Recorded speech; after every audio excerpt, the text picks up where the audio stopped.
Good morning, students. This is our fourth video on first chapter, that is reproduction in lower and higher plants.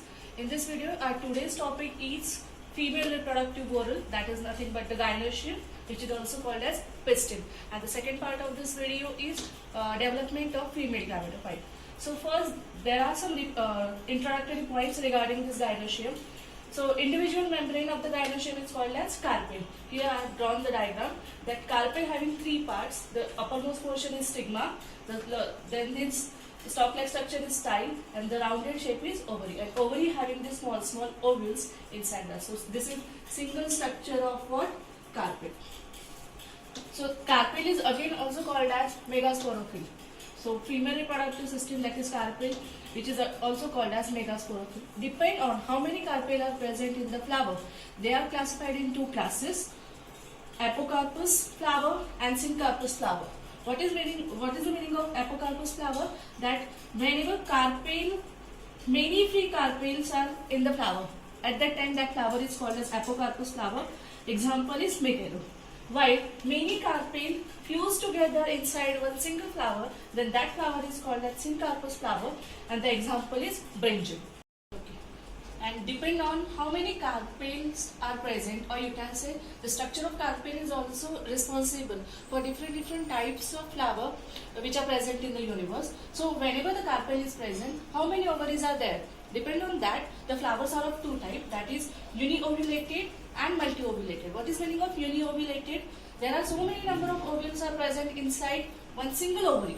Then that particular flower is called as uniovulated. Example is mango and wheat. While when many ovaries are present, it means many carpel are present, then that flower is called as multiovulated, and its example is tomato and ladyfinger. So higher plants, that is angiosperms, having anatropous ovule. And our next topic for this video is structure of anatropous. So this is diagram of anatropous ovule. Actually, the female reproductive whorl, that is megasporangium, is nothing but the reproductive part of the flower. The individual of the female reproductive whorl is called as carpel, and carpel having ovary, style and stigma. That ovary having different ovules, and different plants have different types of ovule. So here about 90% of flower having anatropous ovule. So this is diagram of anatropous ovule. This anatropous ovule having two parts, stalk and body. The stalk of the anatropous ovule is called as funicle, this part which is made up of vascular tissue and provide nutrition to the whole ovule. This part even persist in mature seeds, and in mature seeds it is called as rhipae. Body of the anatropous ovule is this part. Okay? This part is totally called as body. The funicle bear a major swollen part of ovule and its tip, which is called as ovule of the plant. The stalk and the body of the plant is attached with each other with the single attachment, which is called as hilum. This single attachment is called as hilum.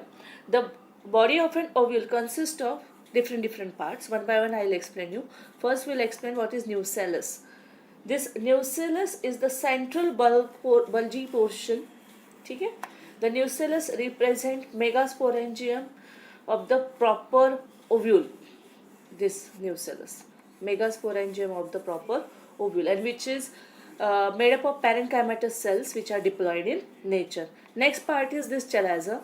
Chalaza is the basal part of the nucellus where the integument develop, and then it is called as chalaza. Integuments are nothing but this outer integument, inner integument. They all develop and form the chalaza.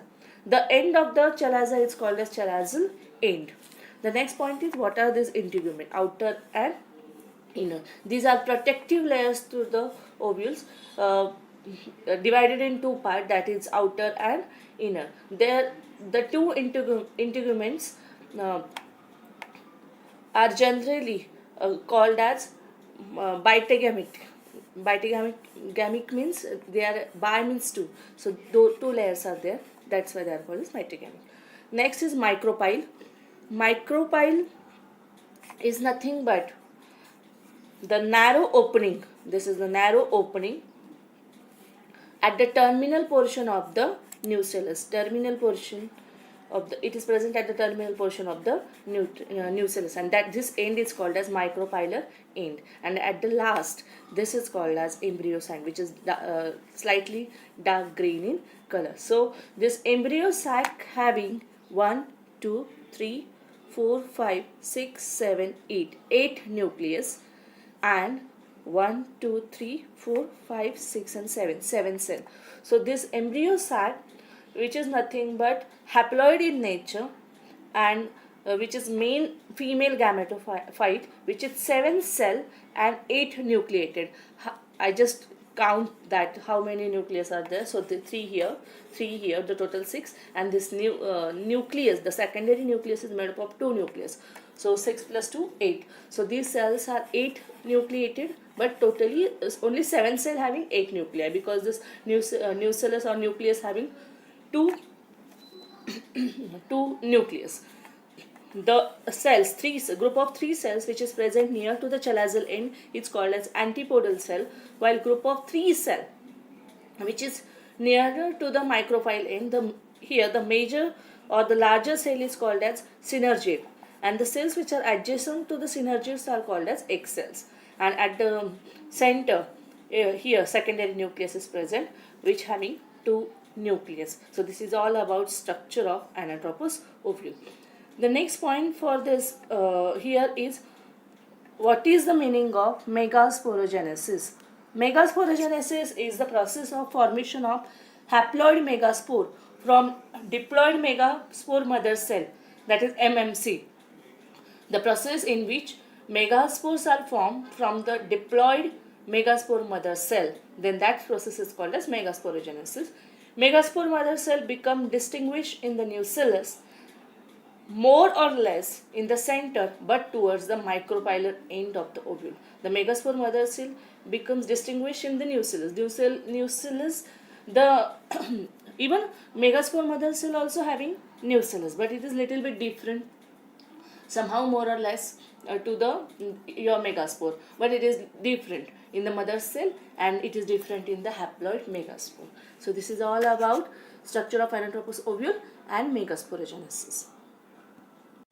So here, with the help of this diagram, I'll explain you the actual process of megasporogenesis.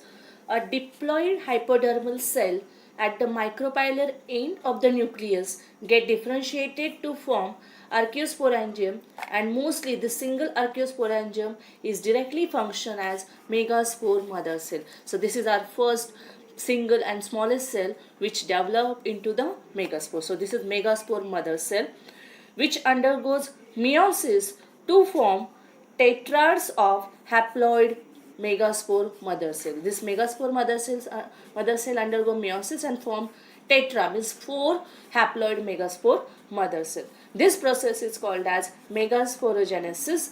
The megaspores are generally arranged in linear tetrad. Linear means in a single line they are arranged mostly, all the time. Generally, the chalazal megaspore remain functional, while remaining 3 degenerated gradually. Here, from this 4 cell, the megaspore which is near to the chalazal end, which is active or you can say functional, while other 3 are becomes degenerated. The megaspore is the first cell of the female gametophyte. It undergoes enlargement and develop into a female gametophyte. The haploid nucleus of the functional megaspore undergoes 3 successive free nuclear mitotic division. So this megaspore, you can say it is the first part, first active part of the your haploid cell. Okay, so which undergo 3 mitotic division, while these 3 cells are degenerated. So here only this one single cell is undergo the mitotic division. So here growth and nourishment by the nucellus. Here this megaspore getting nutrition with the help of the nucellus of the megaspore mother cell.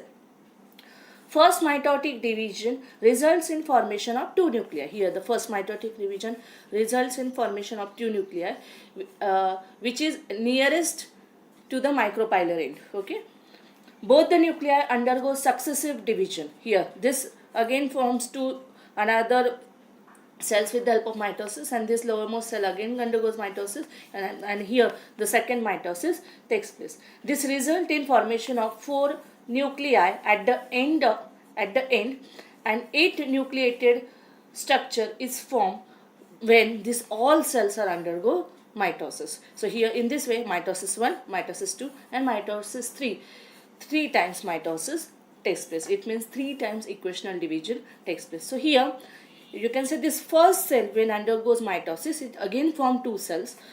In that all the 2 cells are go near to the chalazial end, and again this second cell undergo mitosis. From that one cell fuse with this the cells which are goes to the chalazial end, and one cell move towards the center.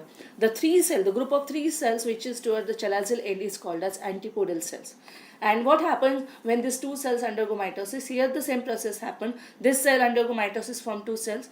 This 2 goes to the micropylar end, and here this cell, the third one, which undergoes mitosis. From that again one cell goes at the center, and another one's fuse with the lowermost, that is micropylar end.